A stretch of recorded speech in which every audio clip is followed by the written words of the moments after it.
How to Homeschool My Child, and I am back today. This morning, I actually talked about making history fun by using the holidays, and we talked about October, November, and December holidays and how we could take our holidays that sort of stress us out and turn them into homeschool and some great ideas. So if you missed that Facebook Live, then go back and look for that. It is listed on today. As far as I'll even probably tag it as a Facebook Live just so you can find it. Anyway, Carrie Beck, How to Homeschool My Child. As you join us, please feel free to leave your name and just tell us. We're going to talk about how to be successful and survive homeschooling through the holidays. The holidays can be stressful even without homeschooling. So let's talk about some ways that we could survive it. As you join, feel free to pop in and just tell us who you are and what maybe even your favorite thing about Christmas or your favorite thing about Thanksgiving. That would be fun. But I'm going to be talking a lot about how to be successful and how to survive homeschooling during the holidays. As we get started, let me just share my story. I forgot to share my mom fail on the history one earlier today. I'm going to start with that, then I'm going to talk about stressing out, like big time stressing out. My mom fail from history was with my son because I wish I had the book. I actually saw it earlier this morning and I meant to pull it out, but I didn't. I was reading this book called Church Through the Ages or Church something. It's a very simple, like, fifth or sixth grade book, and Hunter was 11 years old. I'm reading it out loud and I read a page and I'm like, what was that about? And he's like, I don't know. And I'm like, okay, we're going to read it again. Read it again. I don't know. And I'm like, what is wrong with you? You are a smart young man. What I realize is at the time he was not connecting with history and reading. He just was not getting it. And so I will tell you, the thing that helped me the best was patience, which isn't easy. And so I just patiently waited. And I will tell you, by the time he got to high school, he actually enjoyed history. We have traveled around the world and enjoyed lots of history together as well. So that was my mom fail with history. My mom fail with Christmas. Oh, big time. Some of you have even mentioned this to me, and that's going overboard. Oh my goodness. When the kids were little, I wanted to go to every activity. I didn't want them to miss out on anything. So we had activities at least 2 or 3 nights a week, and that was not our norm. We were not a family that was a go, go, go all the time because I enjoyed our house. We enjoyed our house. We enjoyed our family. We wanted to spend time together. We wanted to eat meals together. We wanted to eat dinner together. So we were not a big time go all the time.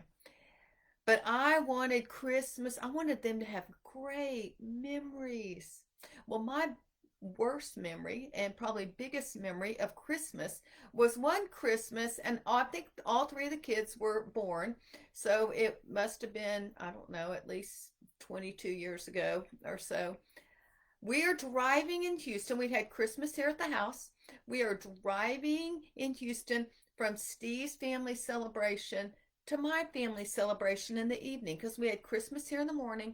We went afternoon to his celebration. I still can picture the highway that we are driving on.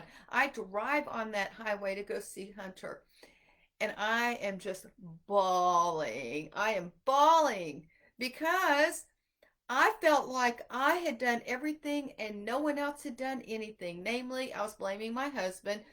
Well, he didn't want to do all those things. I was wanting to do all that things, and then I stressed me out. I started having a pity party. I am crying. It was really bad. So we had to sort of rethink Christmas and the holidays. And the reason I'm sharing this is I think I wasn't even homeschooling at the time, so it's bad. And then you put homeschooling on top of that, and we can really stress out. And so I share that story, and I'm going to share some things that I actually did. 5 things that I did. Now, a few of these things I was already doing, but I had to really rethink and get rid of the stress and get Jesus back on the main thing. Not all the little activities. And I've read some people's comments are like, I want to do everything. And I don't know about you, but at least I've told my story. You may be able to relate. You may be able to handle everything. I don't know. But that was my problem. So What did I do? Oh, let me get my tape. I actually made little signs for us to put here. This is the second Facebook Live. I've used my little Facebook thing. Okay, the first thing is start with God. All right, which sounds very obvious, but sometimes we get so worked up on everything else. Can y'all see that? Yeah. That we sort of forget to start with God. And I'm talking you, and I'm talking your kids and your whole family. All right. You need to start with God. You need to find time to spend time with God and really pour yourself out. And I think if I was spending time with God, but it was very academic, I was doing a Bible study. I would be praying, but there was just not that fellowship and community with God like I have now. And so I really felt like I needed to sort of bow down and pour my heart out to him. And I think that would have made some changes. Also, when I say start with God, I am talking about three things. I'm talking about reading your Bible because that's where his word is. I'm talking about praying, but I'm also talking about listening. And the listen part is what we don't do. We can check off the prayer, we can check off the read our Bible, but the listening means we've got to find some time that we're still and quiet. For me, that was in the morning before anyone else woke up. I actually think it's really important that we always start our day with God. Now, I'm talking about you, but we also need to talk about our kids. You need to start their day off with God. A lot of you are like, your kids are so materialistic. Santa Claus is so much more important than Jesus. Well, how are you starting your day? You are modeling something for your kids. Are you modeling that Jesus is the most important part of Christmas? So, oh, I meant to grab a book. The other thing we did, and I will show this tomorrow in our tomorrow around 4 o'clock, I will be doing a live video all about Advent and Christmas. But this is a little bit different. I mean, that'll be actual activities and things that you can plug into. There's a book called Jotham's Journey that we read several times, and that also helped us focus on the story of Jesus and on God. And the main reason for Christmas is all set during Bethlehem when Jesus was born. Another thing that you might do that I am going to share some of my resources because I think some people are looking for something extra. For you, you might be able to use something like oh my gosh, there we go. Give Thanks, a Mother's Prayer Journal. This is a really good tool that you can actually just do one page a day, and it will focus you on gratitude and thanksgiving. And if you're focused on thanksgiving and gratitude, then more than likely your kids will be a lot more on that as well. Another resource that we have to help kids focus on God and thanking him is our giving. Can we see it? There we go, a little glare. Giving Thanks to God. It's a book of copy work for all ages. And so there's several pages in there as well. And if you've missed it, we have a 30% weekend sale. All of our holiday store is on sale, 30% off. And so the code is Top October. And there's a link in one of the posts, and I'll put the link here as well when we're finished. But that will also be able to give you a place that you can find all of these activities, resources. So those are some things. So start with God, you and your kids, and these are just some resources that might help you. The next thing is fancy little, oh my gosh, it didn't work. There we go. Take a break. Take a break from homeschooling. One of the best pieces of advice I got from a fellow homeschooler when we started was she took a break from Thanksgiving to Christmas. Well, we took a break from the week after Thanksgiving till January. We didn't do any, well, I shouldn't say that, but for the most part, we didn't do any traditional academic, whatever the curriculum was. We took Christmas or Thanksgiving and we turned it into homeschooling. And I used that. And I don't feel bad. It was awesome. We took a break. I could take my kids shopping. They could use their math. We could write Christmas letters. They could write thank you letters. They could bake for our friends. They could serve others. There were so many great things that they could do to take a break. So let me just share a few things that we did that sort of sound a little more academic. One is reading. Oh, I just forgot everything. I hate to just leave. I pulled all these books and I forgot to bring them in here. A Christmas Carol and The Best Christmas Pageant Ever. We probably read The Best Christmas Pageant Ever several times.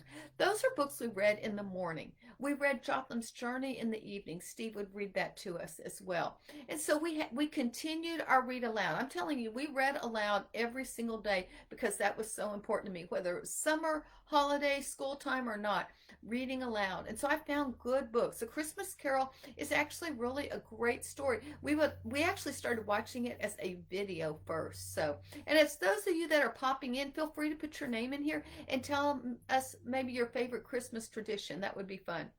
Okay, around the world study at Christmas time. That would be another thing. I mentioned that this morning. That's a way that you can tie geography and history and writing and science and art and all sorts of things. I did that as a public school teacher. Now, here's just a picture. We have one resource that this is Christmas Unit Study for Preschool and Kindergarten, and it does go through 3 of the countries. And it also has some other books, so you would have reading and writing and copy work and that kind of thing. Then we have a regular Christmas Around the World Unit Study as well, and that's in our holiday store. So, and remember, those are all 30% off.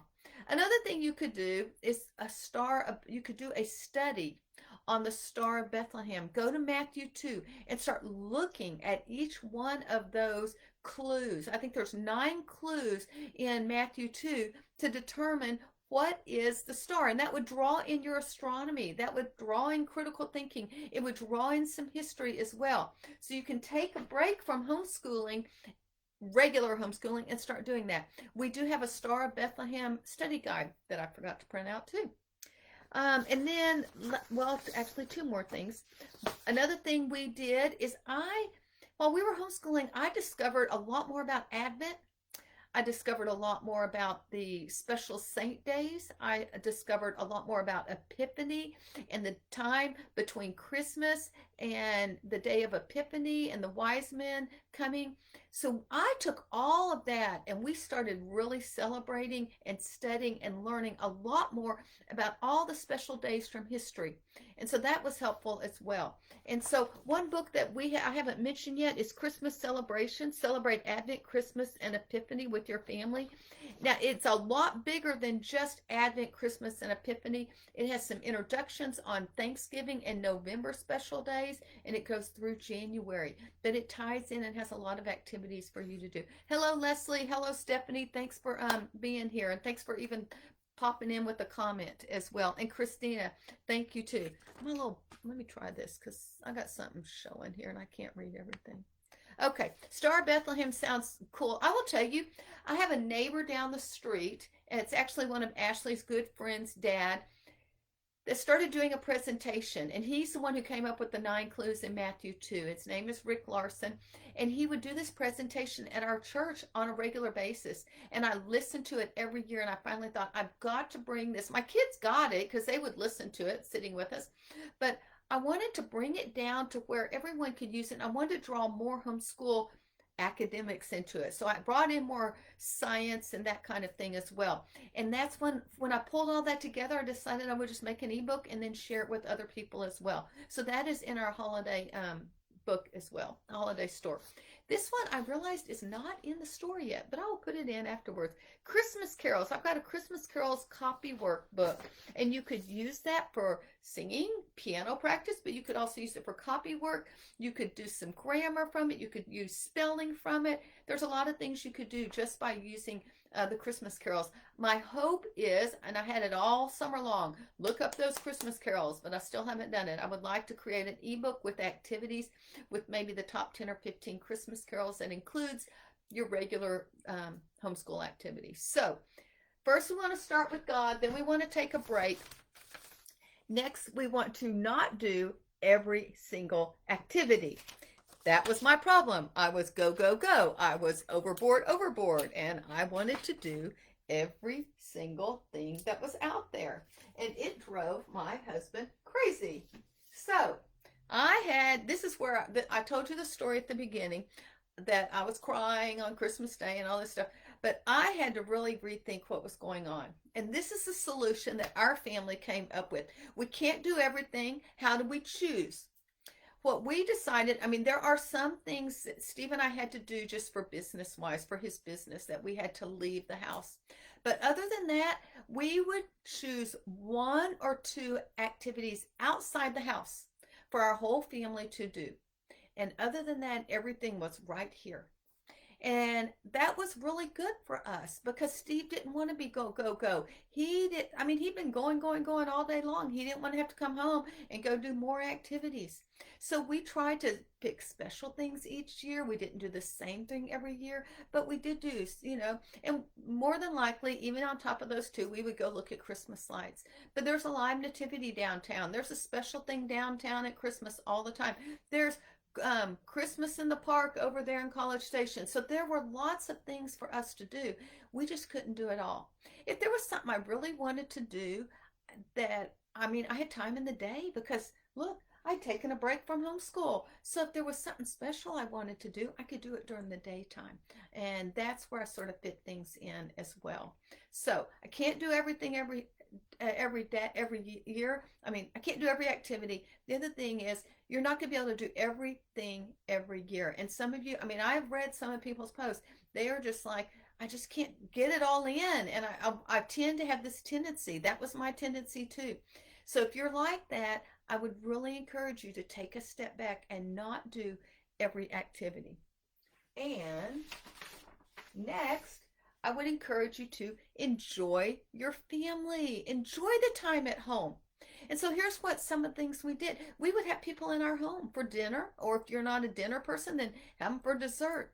Another thing we would do is my kids would earn money and they would use the money they earned to buy gifts for less fortunate families or for missionary families. I actually have an entire blog post written all about how my kids would bake pumpkin bread and chocolate chip cookies and serve missionary families. It will be coming up later this afternoon on Top Picks. So I'm not going to put it as a comment, but be looking for that. It actually has a free guide if you want to know how to do this, and you can sign up for that as well. But that was another way. Sometimes just taking the trash out for the neighbor and having your kids do those kinds of things. Just being able to do things right around the house. And maybe not just serving other families, maybe serving their siblings and doing things as well. I will be talking a lot about these ideas in my free masterclass next Tuesday. I put that up earlier today, but on Tuesday I have a masterclass called 3 Clues to Keep Christ in Christmas. And this is just sort of a little glimpse of what we're going to talk about there, because I'll go a lot deeper in that as well. So we want to start with God. We want to take a break. We don't want to do every activity. We want to enjoy our family. And where I lost my last page. And lastly, we need to prioritize. That's really what happens. We need to prioritize, because if you're not able to get everything done, which things will you actually do? And so that's where I think you need to take a step back. I was about to say talk to your spouse, but who do you think you really should talk to? Really, the first thing you need to do when it comes to prioritizing is spend some time talking to God. With all of this, when you take a break, what does He want you to do? Not doing every activity. Which activities does He want you to do? Enjoy your family. How does He want you to enjoy your family and then be able to serve others as well? He's going to show you those things, but you've got to start right here. Start with God, and He's going to show you those kinds of things. So those are just a few tips. If you've got some ideas, can I see some of the preschool kindergarten pages, please? I don't have any right now, but what I will do is I'll create a quick little PDF with some sample pages, Leslie, just so you can see what kinds of things they are. Thank you for asking that. Thank you for the great tips, Stephanie. You're welcome. And Christina, and really bad with comments. Star of Bethlehem study. Okay, so all of that looks good. I've shown you some of the resources. I'm not going to go over them again, but I will say everything in our holiday store is 30% off. Tomorrow I will be actually talking a lot more specifically about Advent. I haven't really talked that much about what Advent is, and Christmas. I'll have a live at, I think I scheduled it for 4 o'clock, and then I will have one at 8 o'clock more about when the holidays are hard. And I was actually looking at some of my old blog posts, which brought back memories of things I've had to struggle with. So during the morning time, in the afternoon, because everyone's at church and doing their thing tomorrow, if you go to church or you're watching online, I'll just be posting some freebies, some good information that you can read. I have a few more things that'll go out tonight with a recap. Remember that we are giving away to one lucky person everything in my holiday store. So one person is going to win everything that's in our holiday store. And there's a blog post, there's a Facebook post right there that will tell you exactly how you can enter to win that. 30% off using Top October in our holiday store. And then I've got some flash freebies, the free masterclass that I have already mentioned. I have some other freebies. I'll be sending out some stuff in a few minutes about Thanksgiving and a Busy Mom's Thanksgiving toolkit that you can use as well. So be watching for those. But more than anything, I just want to encourage you to embrace the holidays as a homeschool mom and not be overwhelmed, but not go overboard. So, we're both sides of it. Some people will sort of revert and do nothing, and I don't think that's good. Some people will go so far that they do everything, and then they are overwhelmed and stressed. Like, wah. So, anyway, start with God, take a break, don't do every activity, enjoy your family and serve others, and then prioritize. I'm Carrie Beck with How to Homeschool My Child. Y'all have a great day.